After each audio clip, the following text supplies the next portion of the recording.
नमस्कार, आप देख रहे हैं स्वतंत्रतम न्यूज। सच्चाई देश की गलियों से, आइए डालते हैं नजर आज की ताजा खबर पर। कानपुर नगर यूपी स्टॉक एक्सचेंज में उतार चढ़ाव को देखते हुए स्टॉक एक्सचेंज के फॉर्मल निदेशक ने बताया, आज स्टॉक एक्सचेंज में आदमी पैसा लगाने के बजाय म्यूचुअल फंड की ओर आकर्षित हो रहा है। वहाँ 500 रुपए लगाकर भी ज्यादा पा रहा है। संवाददाता प्रेम सिंह की रिपोर्ट, स्वतंत्रतम न्यूज। मेरा नाम विवेक शरण है। मैं यहाँ का फॉर्मर डायरेक्टर हूँ यूपी स्टॉक एक्सचेंज का, और भी तमाम कमिटीज़ में भी मैं चेयरमैन रहा हूँ। तो जो 80,000 का इंडेक्स के बारे में आप बात कर रहे हैं, ये कोई बिल्कुल जेन्युइन इंडेक्स है, इसमें कोई हीरा हवाली नहीं है। और जो आदमी, हर एक आदमी यहाँ पर बैंक में रुपया रखने के बजाय म्यूचुअल फंड्स में, सिस्टमेटिक इन्वेस्टमेंट प्लान में, इनमें आदमी रुपया रखना चाहता है, क्योंकि वहाँ पर उसको यील्ड ज़्यादा बेटर मिलती है। और छोटे से छोटा पैसा 500 रुपये से वो महीने जुटा सकता है, जो कि उसको अल्टीमेटली काफ़ी बढ़ के मिल जाता है, और उसकी यील्ड बैंक के डिपॉजिट से या फिक्स डिपॉजिट से कहीं बेटर आती है। तो कहने का मतलब यह है कि आगे 80,000, अभी तो 80,000 इंडेक्स है, लेकिन जिस तरह से फॉरेन इंस्टीट्यूशनल इन्वेस्टर और यहाँ के जो डोमेस्टिक इन्वेस्टर्स हैं वो ले रहे हैं, शेयर्स ले रहे हैं, जिस उनकी लिक्विडिटी भी अब मार्केट में कम होती जा रही है, तो वो आगे बढ़ने का ही चांस है, घटने का कोई चांस हमको तो नहीं लगता है। थोड़ा बहुत करेक्शन होगा, क्योंकि पॉलिटिकल सिस्टम से भी कुछ थोड़ा बहुत करेक्शन होता रहता है, तो उससे आदमी को डरना नहीं चाहिए, इन्वेस्टमेंट करना चाहिए। और छोटा आदमी भी इन्वेस्टमेंट करे तो वो आगे चलकर उसको बहुत फ़ायदा देगा। मतलब कुल मिला के सर, आपका कहने का मतलब है कि इस समय जो है छोटे से छोटा आदमी भी इन्वेस्टमेंट कर रहा है और फ़ायदा उठा रहा है ना? तो छोटे से छोटे के मतलब सर, जैसे कि आप कुछ थोड़ा सा उदाहरण दीजिए, किस तरह से वो इन्वेस्टमेंट कर सकता है छोटा आदमी? छोटा आदमी भी मान लीजिए 500 रुपये से सिस्टमेटिक इन्वेस्टमेंट प्लान एक चलता है, उसमें जो यहाँ के फंड मैनेजर्स हैं वो उनको गाइड करते हैं, और उसके हिसाब से वो इक्विटी मार्केट से लेते हैं।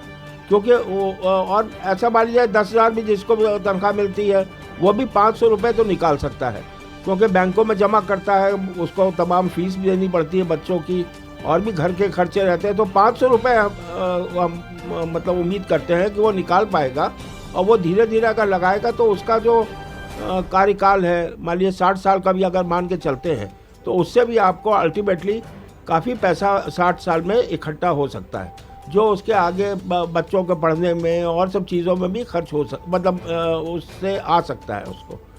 उसको घर ख़रीदना है या कोई भी चीज़ जो उसके घर की ज़रूरत चीज़ें हैं, वो सब उससे आ सकती है। और सर, जैसे कि शेयर मार्केट के विषय में लोगों ने पहले थोड़ा सा लोगों का था कि नहीं, शेयर मार्केट सट्टा होता है ना? तो उसके ये जो धारणा क्या चेंज हुई है अब?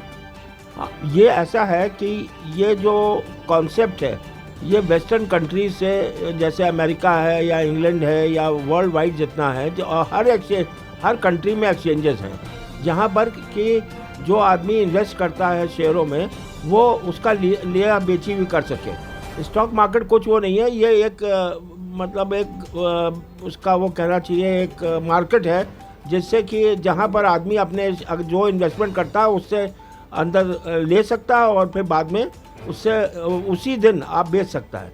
क्योंकि सभी ने जिस तरह से अब किया है, तो वो उसमें यह है कि आपको T+1 बल्कि T+0 में आप काम करिए, आज ट्रेड करिए, आज मतलब आप बेचना चाहे बेच दीजिए, और शाम को आप ख़रीदना चाहे मतलब आप रुपया ले सकते हैं। तो इस तरह से काफ़ी कुछ कर दिया, जो कि पहले जो है महीने लग जाता था। अब तो लिक्विडिटी भी स्टॉक मार्केट में बहुत अच्छी है, और ये सोचना कि ये सट्टा मार्केट है और या कुछ उस तरह की, आफ्टर ऑल यहाँ पर जो शेयर्स लिए जाते हैं वो कंपनियाँ ऑलरेडी चलने वाली कंपनियाँ होती हैं। 420 टाइप का नहीं है कि जो अपना रुपया लेकर रख ले और भाग जाएं, उस तरह का आप कार्यक्रम रह नहीं गया, क्योंकि सभी उनके ऊपर ध्यान रखे हुए हैं। तो सर, मैं चाहता हूँ कि थोड़ा सा आप कुछ इन्वेस्टर, जो हमारे इन्वेस्टर हैं इंडिया के, उनके लिए कोई संदेश देना चाहेंगे? उनको देखिए, ऐसा है कि जैसे जिस तरह से म्यूचुअल फंड करते हैं कि बहुत सारे सेगमेंट्स हैं, मान लीजिए बैंकिंग है, मान लीजिए पावर की आजकल बहुत डिमांड है, तो पावर का सेगमेंट है, या और भी सारी चीज़ें हैं। मतलब आप कहना चाहिए जो बेसिक और हेड्स हैं उसके अंदर रुपया धीरे धीरे सिस्टमैटिक इन्वेस्टमेंट प्लान के थ्रू लगाइए, छोटा पैसा लगाइए, और उसका जो है जैसे जैसे डेवलप होगा वो विद पैसेज ऑफ टाइम, मतलब धीरे धीरे उसको महीने महीने करके उसको कर लीजिए। और वो जो आपका जब चाहिए हो पैसा तो आप पैसा निकाल भी सकते हैं, ऐसा नहीं है कि आप पैसा निकाल नहीं सकते। और उसमें इनकम टैक्स के भी बहुत बेनिफिट्स हैं, ऐसा नहीं है कि बस रुपया ही लगा दिया तो उससे वो हो जाएगा। इनकम टैक्स में चार्टर्ड अकाउंटेंट जब आपका नक्शा भरेंगे तब आप उनको बताइएगा तो वो उसका आपको डिडक्शन ही मिलेगा। तो जी हमारे साथ थे विवेक सरन जी, इन्होंने जो हमें समय दिया उसके लिए बहुत बहुत धन्यवाद।